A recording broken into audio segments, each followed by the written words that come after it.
Hello and welcome to the continued Let's Play of Planescape Torment. Without further ado, there's nothing much to say. Here we go!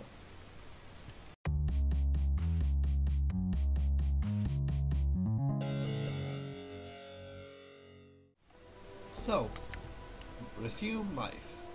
And we'll be continuing from here, this set. Also, of course, loading screen. A lovely, lovely loading screen. Okay, so we were supposed to go to the Rakpikas Square, which we are supposed to go, so to the west we go. Alright.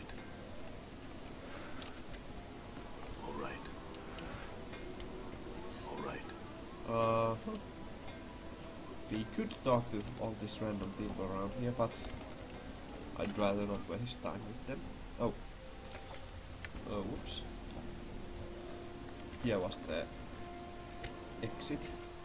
Kinda. Here. Gone. Yeah.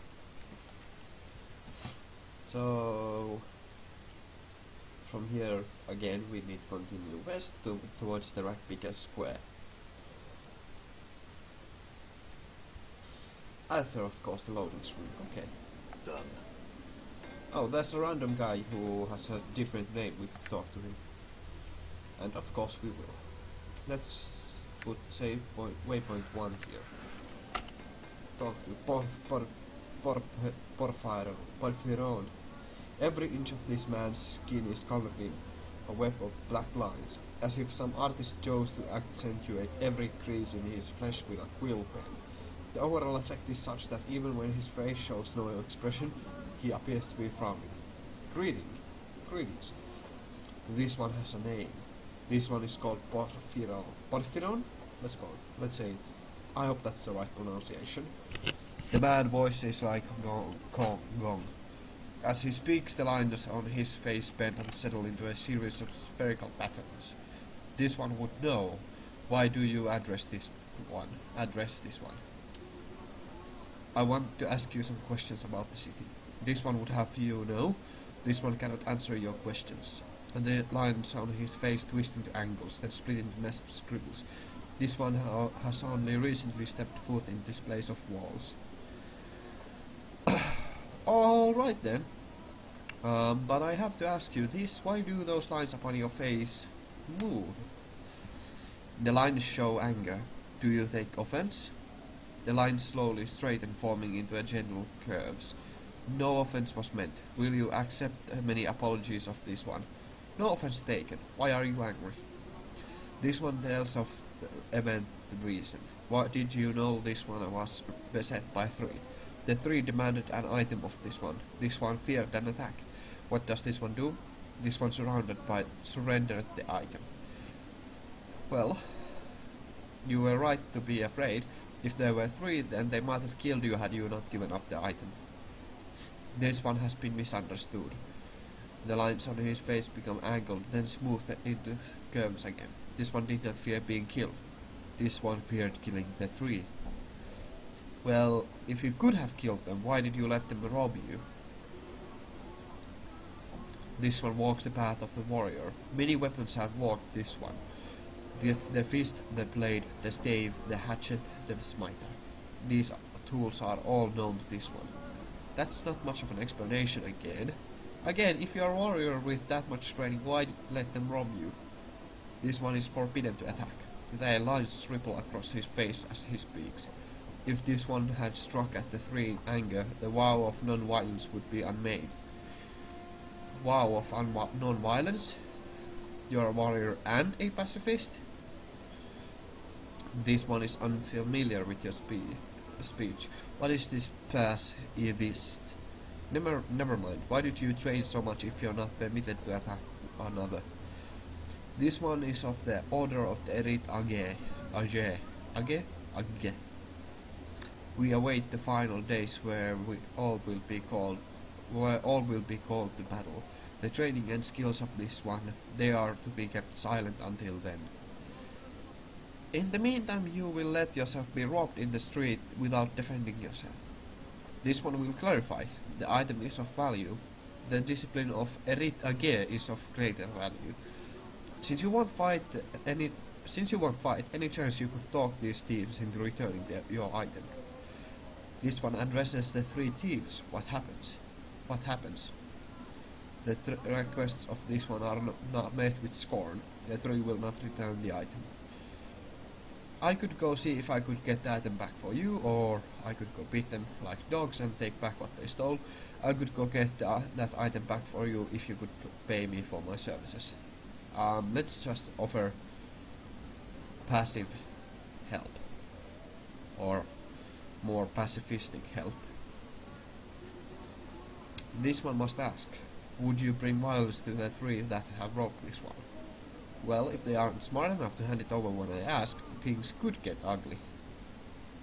The lines on the man's face form in series of overlapping ellipses. If that is the message they understand, then that is how the message may be conveyed. Alright then, what is the item you've lost? The item is a rope of black and red prayer beads worn around the neck. The worth of these beads is not measured in copper. The worth of these beads is measured in faith. Alright then, I'll see if I can find this necklace. Do you know where these three thugs might be? This one knows where the angry words were traded and the item lost, by the barn that burns inside. The three were outside the place, dressed in black and red.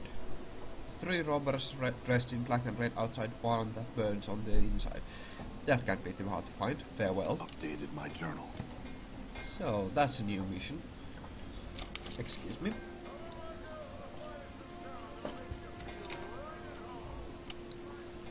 So, oh, there's another character we could talk to. Gone. And I am going to take that opportunity to talk to him. No need for saving. Please. You see a man who is looking around at the buildings with some confusion. He looks lost and is mumbling to himself. Greetings. The man looks relieved. At last! I beg your indulgence, good sir. I seem to have gotten turned around in this maze of streets. He chuckles uncomfortably. I'm afraid this area of the city is somewhat, he glances around apprehensively, unknown to me.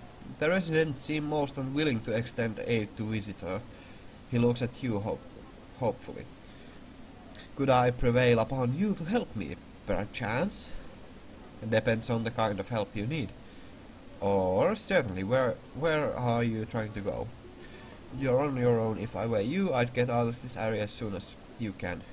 Let's just be as open to helping him as possible. Certainly, where are you trying to go? I seek the house of my aunt Marguerite.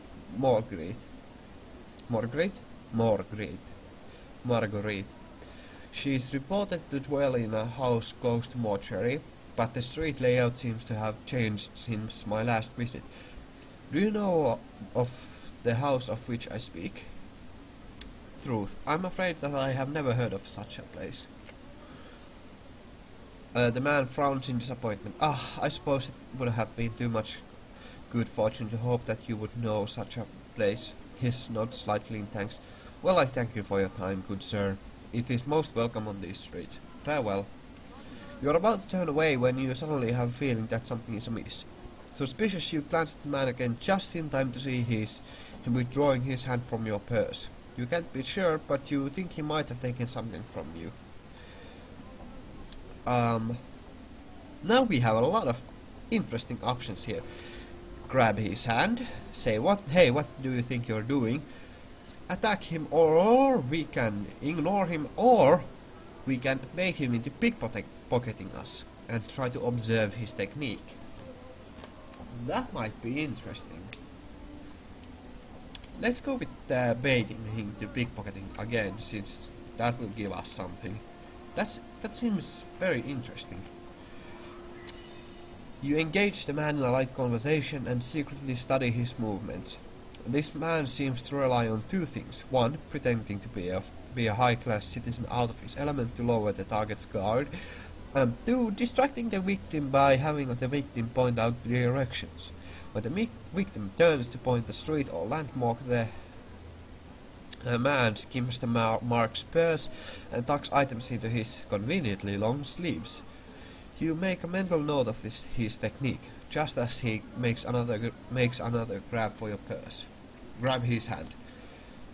You are not fast enough. He yanks his hand back before you can grab it. With a yelp, he bolts running down the street. Well, we won't attack him. All right. But he ran away. I hope we didn't lose a lot of things. Probably just some money. But yeah, that's easy way to get experience. Just look at what he was doing. That's fairly interesting. Done. What is this? The flop house. Let's not go in there yet. Let's continue upon our... Oh! Another random character. I'd say we talk to him.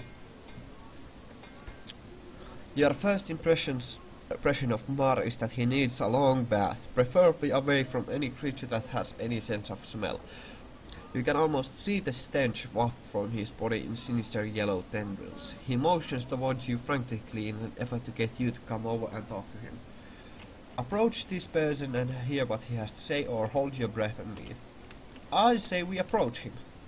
A look of excitement crosses his face as you approach. Thank you for your stopping. My name is Mar and I've a favor to ask of you. I'm listening. This is a matter of life or death. I must be delivering this here box or it'd be me head for sure.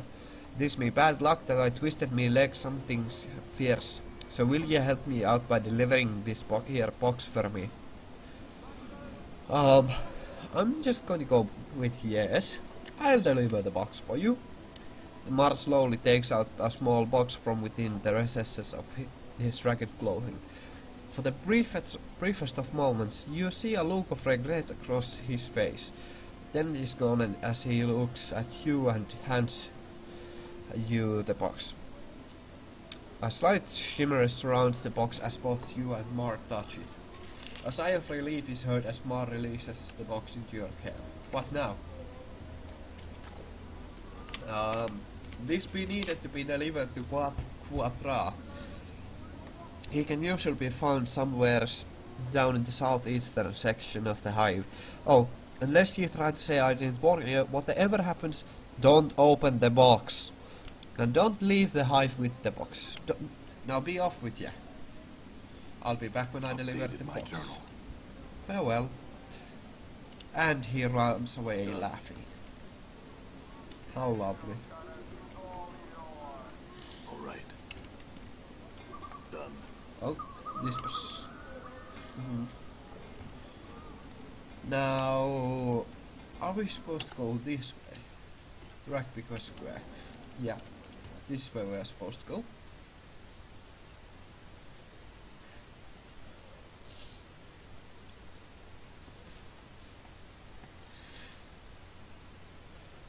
Lovely loading screen. Very fancy, yes. I'll make a quick save here. Collector. Done. I wonder who we are supposed to talk to in here. I need to take a look at the journal again. Journal.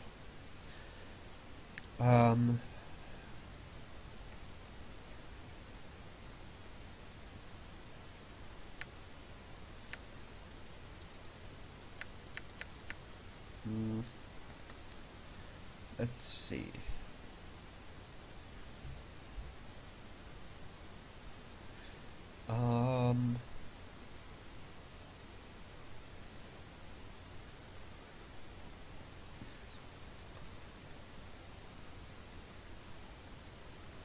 So who am I supposed to talk to in here?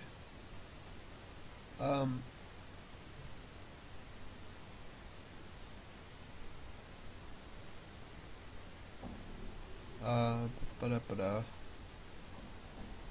Share grave. Okay. I'm supposed to talk to Share grave here. I'm gone. Hey, we're being watched, Chief. Just look natural. Casual. We can talk to Nod or go inside here. Let's go inside here first. Because of loading screens, old Mebeth. Let's talk to her. This squat old woman looks like she has had all the color bled out of her. Everything from her hair to her shawl to her robe, all are shades of grey. Only splotches of color on her come from several strange herbs which are tied to her belt by their stalks. The herbs make a strange sound when she moves like a broom. Greetings. The elderly woman turns and stares at you, and you notice the grey shades blanketing her body extend to her features as well. Her hair is wispy grey and her eyes look like chips of granite. She frowns when she sees you. And who might you be? And now we can actually lie about our name, if we want to.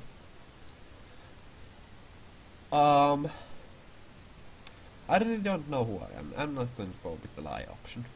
I don't really know who I am. So you not know yourself, child? She squints and points at your chest. Hard to piece together the man beneath all the tracery and scrawling. Scars, is it? Maybe. Who are you? With a sly cackle she wags her eyebrows. Have ye not heard of old Mebeth then, the midwife of the square? Have you not now? She narrows her eyes and her voice drops.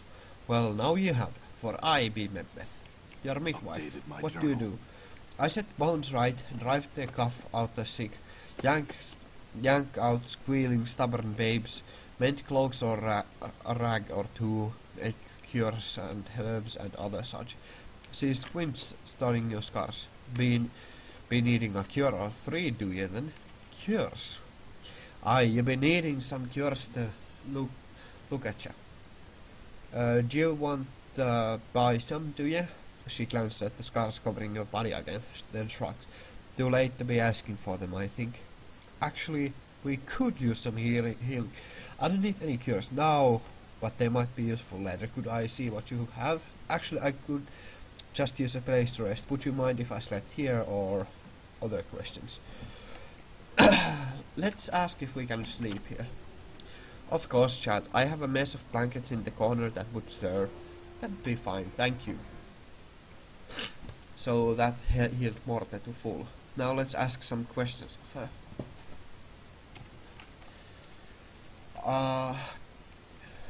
Yes, I had some questions for you. Go on and ask them. Do you know someone named Farad? Farad, that bah!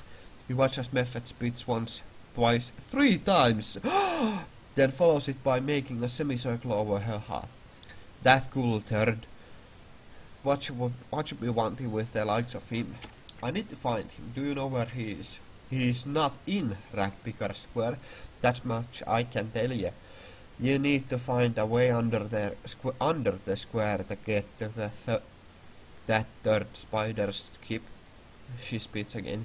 Even talking about him leaves a foul taste, it does. He's under the square. She jabs her finger at the floor. Aye, he's buried beneath these piles of trash, and him and his boys, and a tough time you'd have digging him out of his nest. She shakes her head. Let be, child.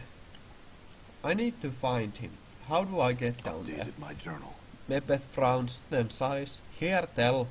Farad's got a gate that leads to his nest somewhere here in the square. It's just a matter of finding it. You might want to ask some of the others, some who travel a bit more than old Mebeth. That's all I wish to know. Farewell, and let's go outside and save. I'm losing my voice, so now would seem like a good time to save. Sorry, this is a bit shorter episode, but yeah. Sorry for a bit shorter episode this time. I'm coming down with a sickness, so my voice is really... I'm starting to lose my voice. But yeah, thank you for watching. Have a great day. Gunmu out.